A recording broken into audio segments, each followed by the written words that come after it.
Welcome to the 40th episode of ML Backstage. My name is Mars Luna. And I'm Ethan. And we're introducing this podcast straight from the 6th dimension. This is a music commentary podcast, and we're going to talk about my latest double single, Rigel. And it looks like we got all the boys together in Hawaii Nei this month. Wow. Earthlings, grab your popcorn and let's get started. Back to planet Earth we go!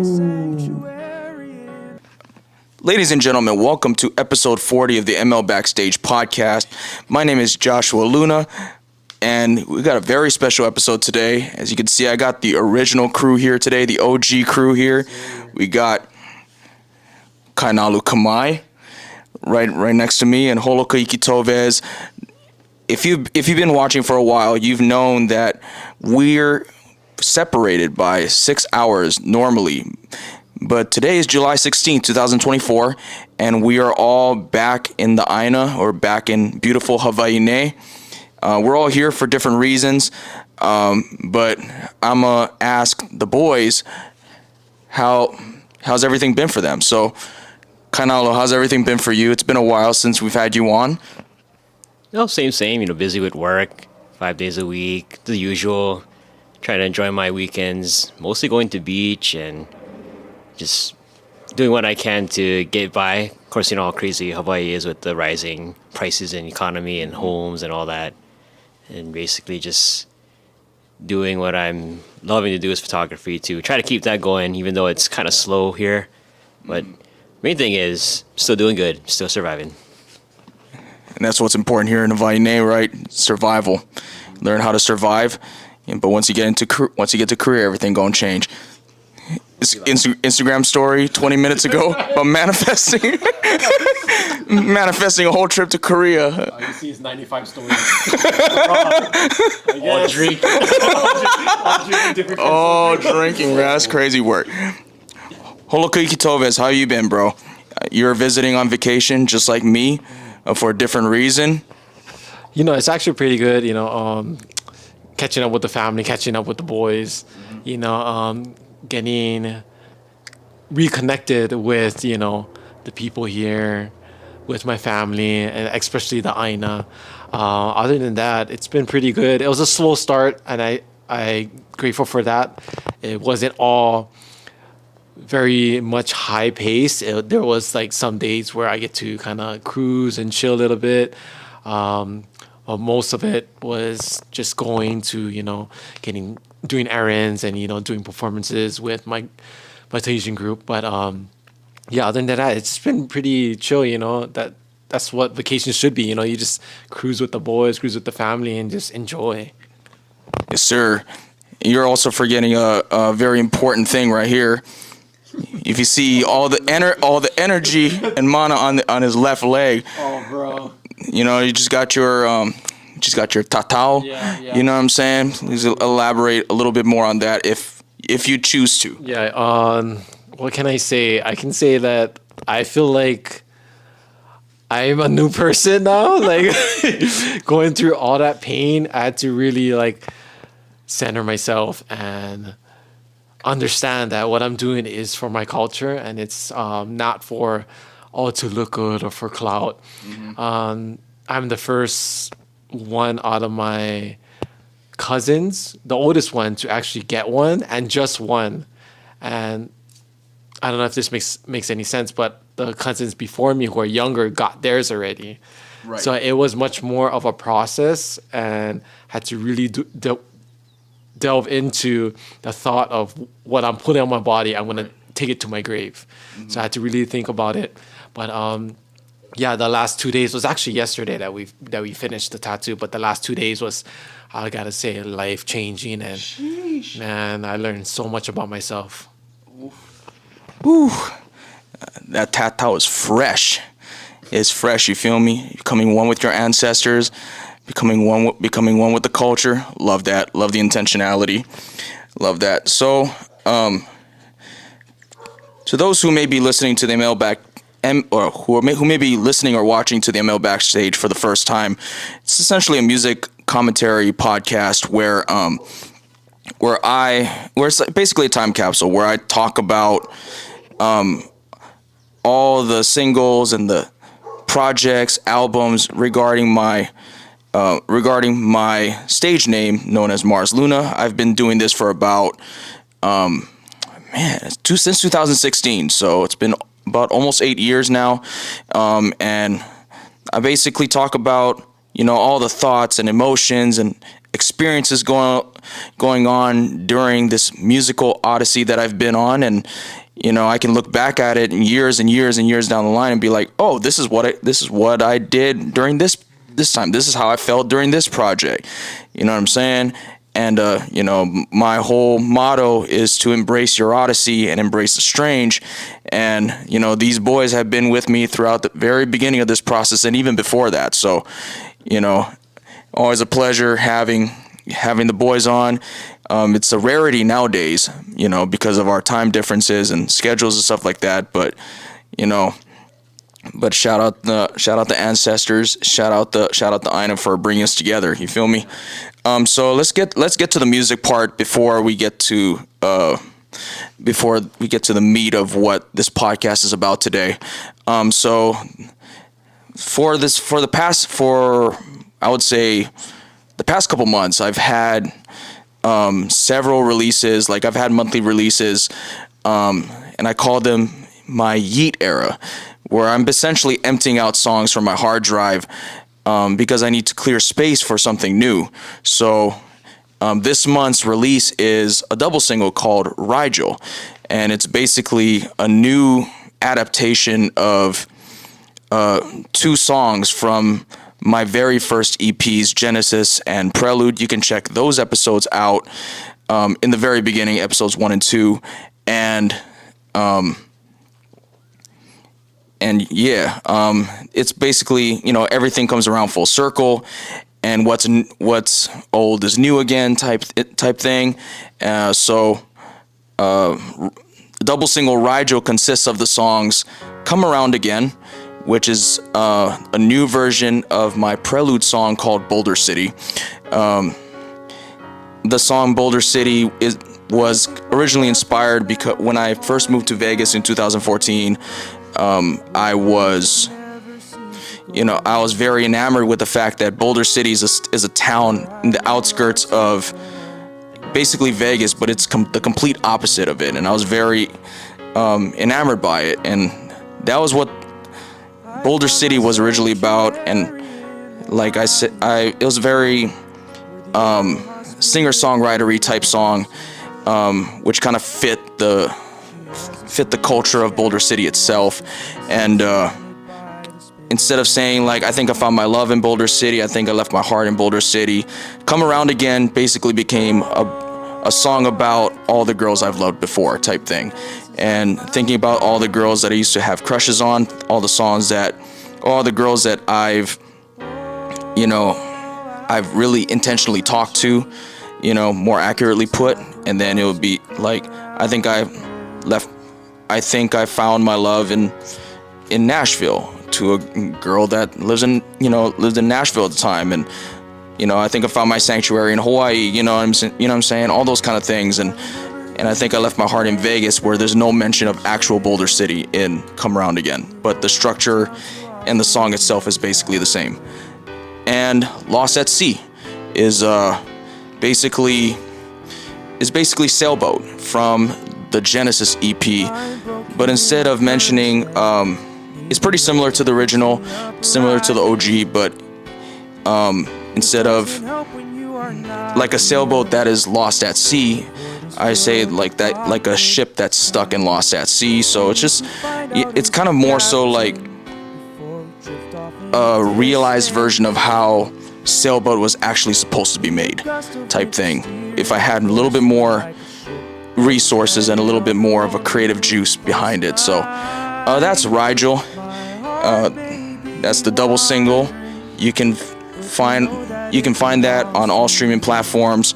You can go peep that and check that out. It'll always be there. I'm gonna go back to talk about June, because June was actually an insane month. in the span of 1 week, I've had two performances, basically called. I dubbed this performance the Cosmic Chronicles Live, where the Cosmic Chronicles is essentially the name of my discography, and I performed every single song in my catalog. It was basically, I sang every song from Lost in Space, every song from Dark Matter, from New Orbit to the next Mars Luna project that I'm going to be putting out. I shared all those songs out for the first time. So it was a total of 50 songs, and in 2 days back to back.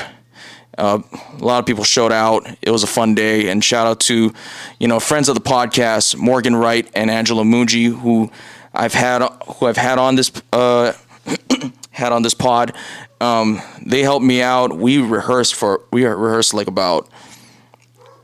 like in the week leading up to it. We rehearsed it like 3 times, and they got 3 times in the span of that 1 week, and they got all of it down.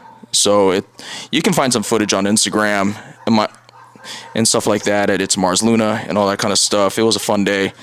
And then a couple days later, on June 11th, I sang the National Anthem for the Las Vegas Aviators, and that was a whole. I had to keep that a secret for about 5 months. That was I told the boys about this back in January, when I first got the final call, but they had to finalize like all the games and stuff like that. They had to get all their schedule right and everything. So it started off through a video audition back in December, when I had like 50% of my voice. It was open to the public, so I figured why not just try it out. I don't know how my voice is going to be, but screw it, whatever. But I made the cut from 200 to 100, and so out of the 200 video submissions, 100 of those made it through to audition in front of the entertainment company that's with the Aviators. And to those who don't know, the Las Vegas Aviators are a Las Vegas minor league baseball team. They are an affiliate of the Oakland A's, and basically that was a fun day. I wish I could invite more people, but once everything was finalized in June, that's when I knew that everything was confirmed, everything was final. I could only bring 4 people, and that was a blast. I had my I don't know if it's sacrilegious to do this, but I had during the National Anthem, I brought my little alien friend Ethan with me. He's a majestic being. They wanted Mars Luna, so they're gonna get the whole thing, right? And then the week after,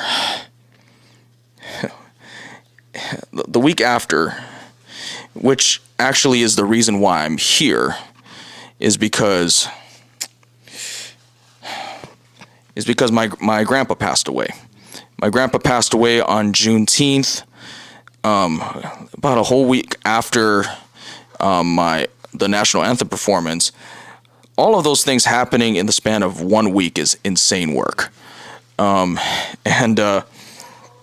basically, it was funny because my mom told me that, like, I think, my grandpa wanted to see me, play one last time before he had to go. I remember FaceTiming my mom before the National Anthem performance, and I saw my grandpa. He was just chilling in his bed, and then I remember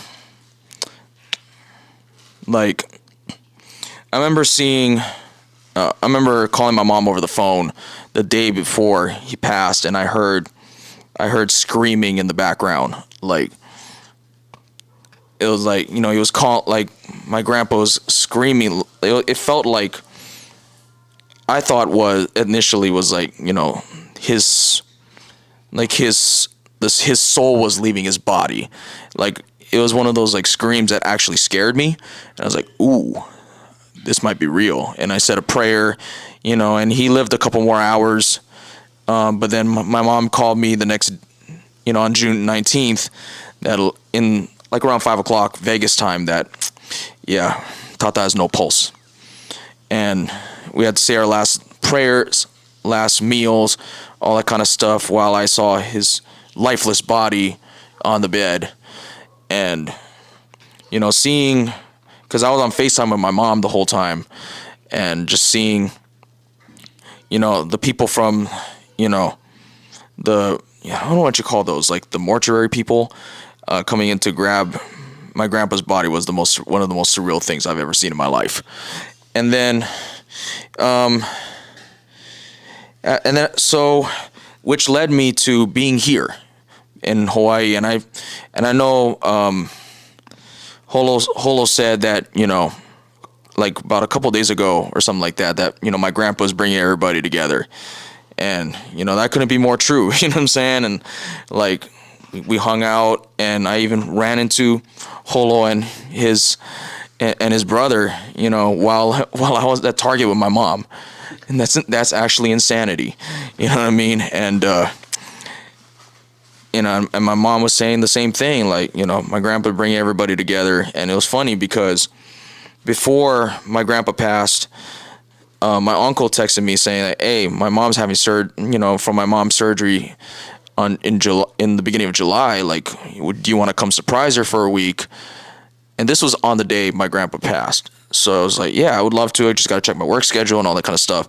But at the same time, it was also, a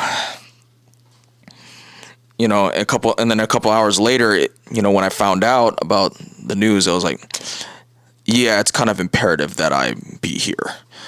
Like, work can wait. Work can wait for a little bit. There's more important things for me to tend to, and everything's been on the go pretty much since I've been here, which kind of helps with the grieving process. And it's more something that I'm kind of going to dive into a little bit here. But, I don't know how it's going to be like at the funeral, because the funeral is in like 9 days on the 25th. And I know there's going to be closure. There's going to be, real rest, after that. And I've already seen my grandpa's presence around. Like yesterday I saw a dragonfly flying over the house and the car. And, to those who don't know, like, dragonflies are kind of like a symbol of, new beginnings and change, right? And even when I hung out with, when we hung out together like last week and we were at your house, I saw a rainbow, rainbow hanging over your roof. And I was like, dang, that's beautiful. Okay, I can see him up there. It's, I don't mean it to sound kind of mystical, but it's like, I feel my grandpa's presence, even though he's, physically not here, that kind of thing. So that's at least a comfort. But while I'm here, I'm actually recording, a little vlog documentary thing. And today's day 16 for me, since I got here on July 1st. And I'm gonna, I'm kind of just documenting my thoughts and my experiences and my emotions, during my time here, and just seeing how I navigate through grief in a healthy way. You know what I mean? And, and yeah, like, it should be coming out sometime in August. I'm going to put it out on like YouTube and Instagram, all that kind of stuff. And it should be interesting. But to those who are new to this podcast, the main meat of this podcast centers around a question or two or three that revolves around the songs or the EP's main concept, or theme, right? And this one is a little bit different though, because the bigger life event overshadowed the actual music release for this month. But I know that, everybody, whether you're listening or whether you're right here, has lost something or someone in some way. And we're going to talk we're gonna talk a whole lot about grief today, but we're gonna keep it in as lighthearted as possible. You know what I'm saying? So I'll probably say I'm gonna start off since I have a couple questions. Is my first question is, where in your body do you feel your emotions? I'm actually gonna go with Kainalu first, then Holo first, and then back to me. Whenever you're ready, Kainalu. No rush. The brain is processing. That is a really good question. Okay, to answer that, normally everybody says either your mind or your heart. No, I guess it does. Ooh, it's a really good one. I think 90% of the time for me, it's going to be towards my mind, I'm going to say. I guess it depends on the situation, the context, and what's going on around me. Normally, I'm always thinking through my head 90% of the time, and the 10% is probably either the heart or gut feeling. But it depends. Sometimes it can always be the opposite. Like 90% of my gut feelings could take over the mind, or it just depends. That's a really challenging one. Yeah. Oh, wow. I gotta think about that more deeper. No, you're just spending your time jumping off Waimea Rock, counting off that. Probably I lost all my brain cells. How do you feel when you jump off Waimea Rock? Like, what do you feel with your brain or your stomach? I feel like, what trick can I do off the rock? Can I do a backflip, 360 gainer, suicide? That's actually going through my head. Everything else is all physical. And Kainalu Kamai, run them hard every time. Yes. Holo, where in your body do you feel your emotions? Oh, right now all my emotions are in this left leg of mine, and it hurts so much. but I would say, piggybacking off what Nalu said, it's kind of like a vice versa between the mind and your stomach, and I feel like I'm kind of like 90% gut feeling and 10% mind, but it kind of depends on the situation. Like, you really gotta think logical about what's happening in front of you, like situation awareness, and that's when you use your actual brain. But there's also like a gut feeling too. You follow what you feel inside, like fear and excitement. But then that as well can be off too. So it's kind of like you have to choose one, I guess, that seems like fitting for you in that situation, how you react to it. So I say it would depend on the person as well. For sure, Ski. Yeah, I would say for me, one thing I believe to be true about myself is that my entire body cooperates and flows together. It has to flow together in order for me to really process things all the way, because I'm an introspective person, as reflected by these questions. So, yeah, I would probably say that it, like y'all said, it depends on the situations. You know, context does matter, and I would probably, but like normally the order would probably go from, like you said, stomach to heart to brain. Just because like your gut reaction to things happens in your gut, happens in your heart. You feel it more than you think about it more. But once things kind of subside, then it's mostly my brain. But yeah, I would probably say my gut, my heart, and my brain, all like simultaneously, all at once. So, okay, the next question I have, since everyone on this panel has, and everyone watching has lost someone, has lost something that's dear to them and dear to you. I I'll probably ask like, what helps with your grieving process? We're going Kainalu again. Oh, well, recently my grandmother did pass away. Oh, what was it, a couple of months ago? Oh, geez, I forgot. I'm sorry, Grandma. Sorry. But yeah, so everybody was at the funeral. It was 2 days, so we had the wake service and then the burials the next day. So when we found out that my grandmother is gonna pass away, she was already in the hospital at the time. So it was just kind of waiting. Is she gonna go? Is it her time to go? But she actually held on for a couple good days. And then that day at work, when I clocked out, that's when I found out from our family group chat, oh, Grandma just took her last breath. I'm like, oh, shit, this is not good. And then my cousin called me. I had to go pick her up right after work, up the heights. And then we both went to the hospital. And then we were just talking about our grandmother and everything. We had memories with her and everything. And it's kind of weird. Her and I, we weren't really sad. We weren't crying. We knew that we were going to cry eventually, but we weren't really that emotional yet because we kind of knew that it was her time to go. And we're kind of glad that she was able to pass and not suffer because she was really sick before this. Yeah. And then on the way, we seen a big rainbow right passing over Pro City. I'm like, oh, there's Grandma. She's over there somewhere over the rainbow.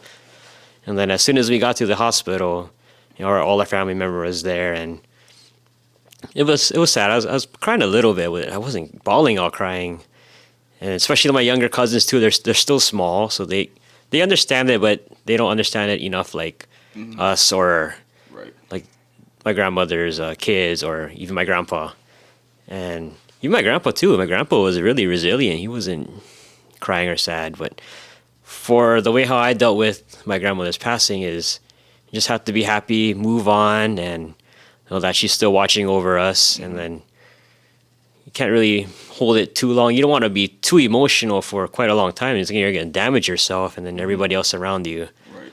Most of the times you got to accept that, they're in the next life, afterlife, or wherever they may be. And you just got to be happy, remember all the good things you done with your loved one that passed, and just make your life happy and just know that they could be out there still watching for you. And that's how I kind of dealt with my grandmother's passing. Life lessons from Uncle Nalu. Sheesh. That was tough. I thought you were gonna say jump off Waimea Rock. Oh, no. But in all seriousness, that was actually fire. Holo, same question for you. What helps with your grieving process? I feel like to be healed from the grieving process, it does vary from person to person, but I feel like when you are grieving, all that love has to be directed somewhere. So I feel like you have to direct that love to like maybe your hobbies or things that you enjoy doing. Not necessarily to get your mind off of it, but to enjoy, what you're doing in the present, and not so much dwell on what just happened. Just enjoy like having that gratitude. In addition to that as well, when you are grieving, it is okay to cry and have that special silence and special time for yourself to just bawl out. Because sometimes when you're in that process, you kind of like hold it back. Yeah. But sometimes holding it back can kind of delay that process, or not necessarily like accepting of what happened. So sometimes bawling out, just crying, helps it. And I think just honoring them and just thinking about all the good moments, how you like your grandparents or your parents that passed away or your dog. Just think about all the good moments. And sometimes too, it kind of helped me like try to walk almost like the similar path. Like when my grandfather passed away, he used to always wear a watch. And I never used to wear a watch until my grandfather passed away. So it's kind of like you're kind of like holding on to parts of them Yeah. So you kind of molding them into you, and while you're walking the path wherever direction you're going, you're still honoring them while they're gone. So it's like little stuff like that kind of helps with the grieving. You kind of every time I look at the watch, I'll be like, okay, that's the time.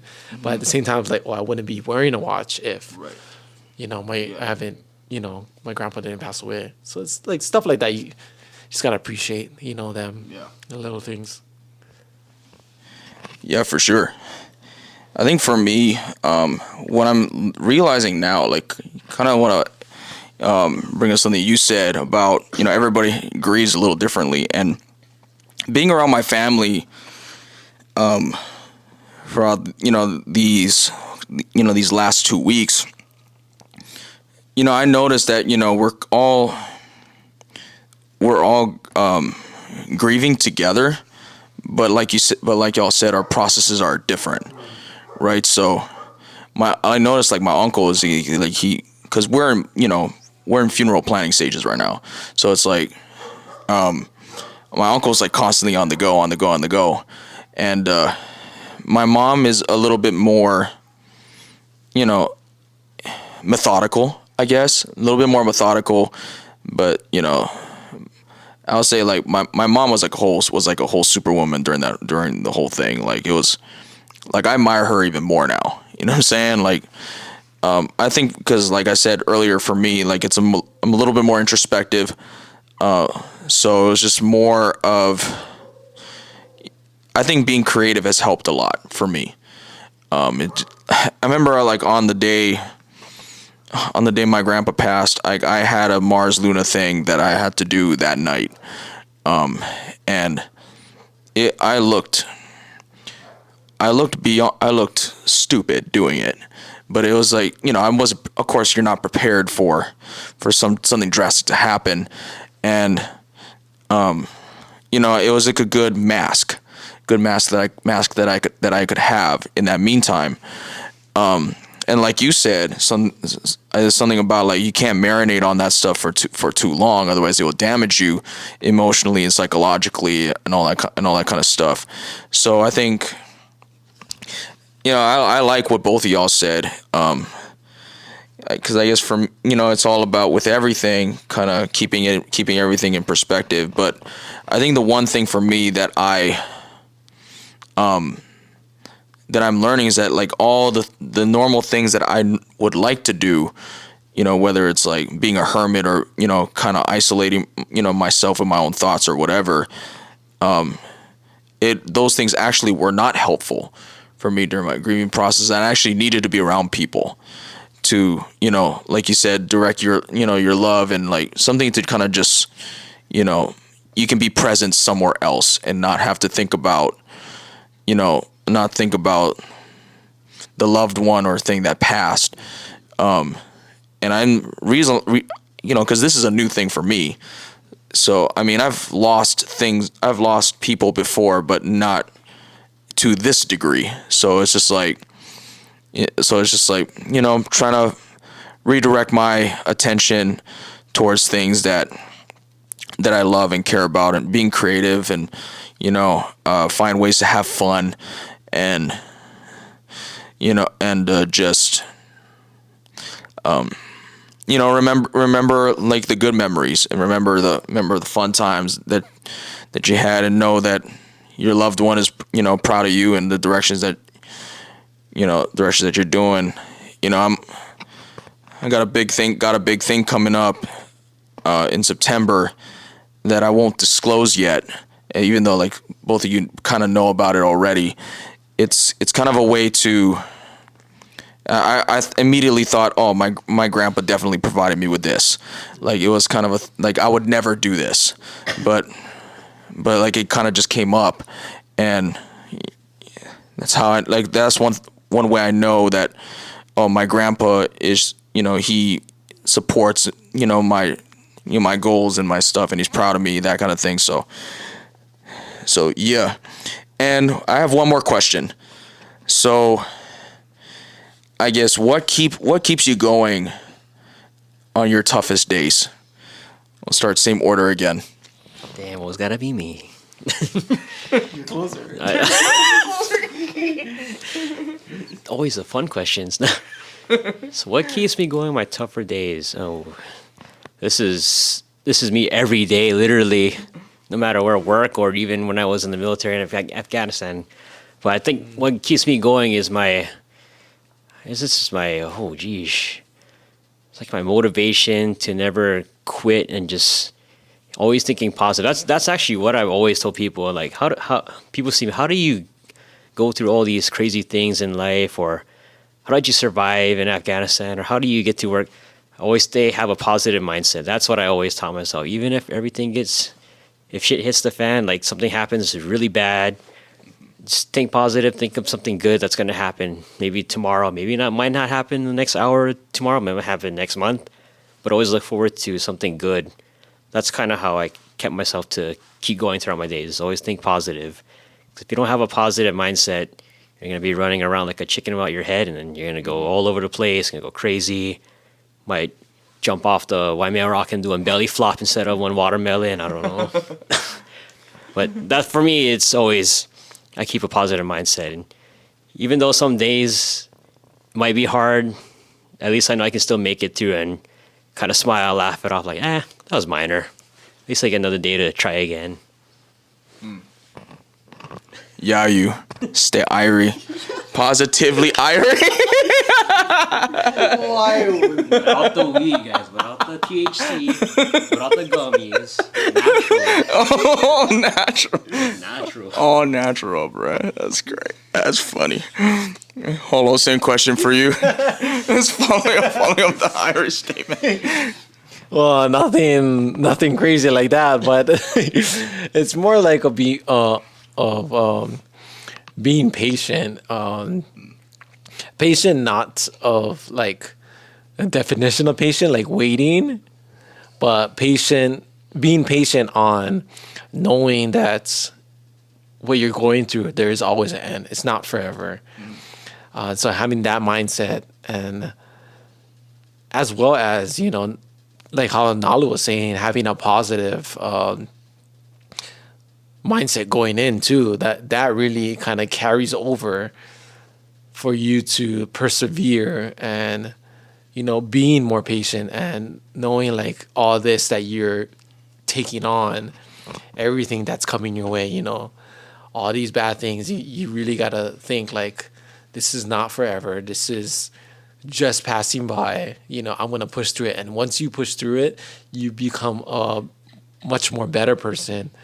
And you just have this added skill set now that you not necessarily know in the beginning, but through adversity, you learn more about yourself and you just become stronger physically and mentally.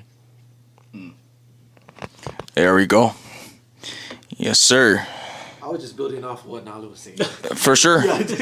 For sure. Well, I mean, you set the standard high for that one. Yeah, for sure. I think, I like it. You know what I'm saying? I think it makes me grateful to be around positive people a lot, because internally for myself, I'm not one. And even my mom is like super joyful and super positive too. And I think I might have got this from my dad, but I think like, because I've had like suicidal thoughts and stuff growing up, and I've always been like pretty hard on myself.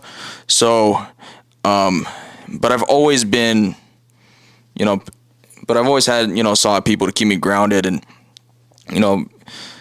and stuff, so I don't go completely off the rails. But what both of y'all were talking about, and more specifically what you were talking about, reminded me of this verse in or this section in the Bible in Ecclesiastes 3. Some of y'all may or may not be familiar with this, but basically, for everything there's a season. There's a time for every matter under heaven, where there's a time to be born, and a time to die, a time to plant, and a time to pluck up what is planted, a time to kill, a time to heal, a time to break down, a time to build up, time to weep, and a time to laugh, and time to mourn, and a time to dance, a time to cast away stones, and a time to gather stones together, a time to embrace, and a time to refrain from embracing, a time to seek, and a time to lose, a time to keep, and a time to cast away, a time to tear, and a time to sow, a time to keep silence, and a time to speak, a time to love, and a time to hate, and a time for war, and a time for peace. Basically, there's a time for everything. And in our time on Earth, like, our time on Earth is basically a season. And the main thing that I've learned so far, even within these last couple weeks, is that, you know, life may be expensive, but death is expensive too. So don't waste your life while you're here. You know what I'm saying? And I would probably say that for me, what keeps me going on the toughest days, sometimes like the smallest things keep me going. Like, maybe I was looking forward to this tomorrow. You know what I'm saying? Like, I have something coming up that I'm looking forward to. You know, I can stay alive for, I can stay alive for a little longer. You know what I mean? And I've kind of lived day to day throughout my life, and it's worked. It worked, you know what I'm saying? And the small things have kept me going, and knowing that I have great people in my life has kept me going. And I have great gifts to share to the world and in my community. And I know that I have a lot to offer to make the world a better place and the world around me a better place. So my life's not over. You know what I'm saying? I think that's what keeps me going, is that I know that I have a lot to offer still, and I have good, and it could be a lot worse. So yeah. So we have a little section here called, we have some upcoming music updates, and I've been dropping a single or a double single every month, and next month is no different. So you hear it first on the ML Backstage podcast. The next Mars Luna single is a song is Wolverine 2. The Deadpool and Wolverine movie's coming out in the 26th. So in about 11 days, and the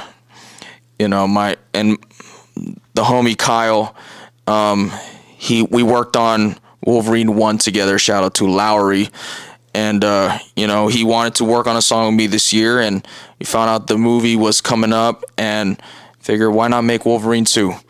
And Deadpool and Wolverine in the comics have a very interesting relationship, and I feel like, depending on what the plot of the movie is, I think we've done this song, we've done our part to celebrate the movie.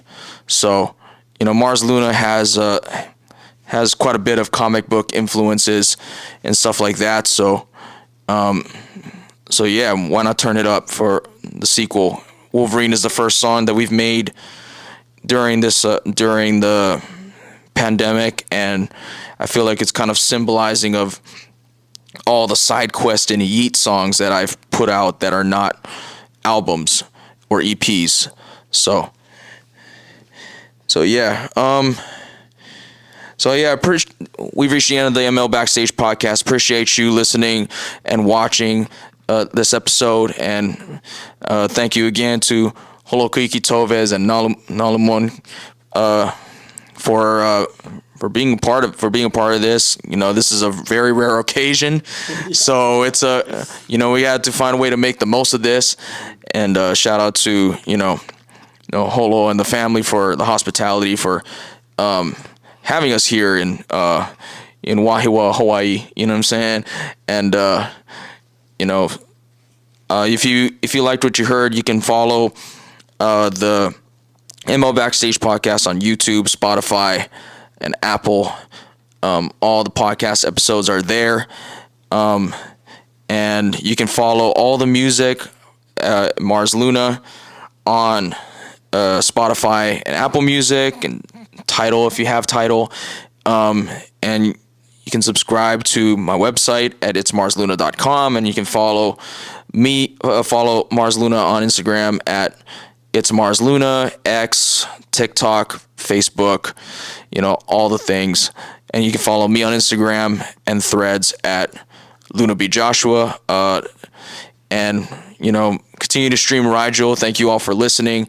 And stay tuned for Wolverine 2 coming up in the beginning of August. Nalu, is there anything that you want to plug? Social media, Korea trips, whatever. If you can handle more than 4 bottles of soju than you might be insane, because that's light work for me. But on a serious note, That is it. on a serious note, but you can follow me on my Instagram at Naluman Photography.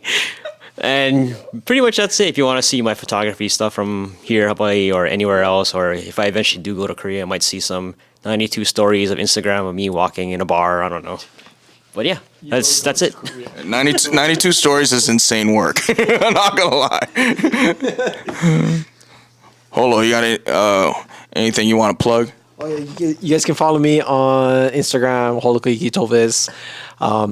Go ahead and follow my YouTube at Holokahiki Toves. I'm going to put out a vlog featuring these two of my journey into, getting my first tattoo. So that should be fun. Yeah, other than that, I think that's the two main outlets that I, input all my creative juices and all that jazz. So go ahead and follow Instagram and YouTube. Yeah, you and also Holo also put out a documentary of his journey of Mary Monarch too. And he just reached 100 subscribers on there. So shout out, you know what I mean? You gotta show love. If you feel me. but yeah, that's all. Thank you all again for listening and watching. Rest in love, rest in peace to our grandparents. Well, my grandpa and grandparents. You know what I'm saying? And stay tuned for next month's episode. Got a new song every month this year. So yeah, a new song means a new episode. So stay tuned. And as Mars always likes to say, embrace your odyssey and embrace the strange. Shoots. Shout out to Grandpa for bringing everybody together. Yes, sir. Rest in power, King. I hope you all enjoyed this episode of the ML Backstage podcast. If you liked what you heard, follow us on Spotify and Anchor, and subscribe to us on Apple and YouTube at ML Backstage. You can follow me on Instagram, Twitter, and Facebook at It's Mars Luna. You can find all my music on Spotify and Apple Music and on my website at itsmarsluna.com. Thank you for streaming Rigel. Next month we'll have new music, and that automatically means a new episode. Bye!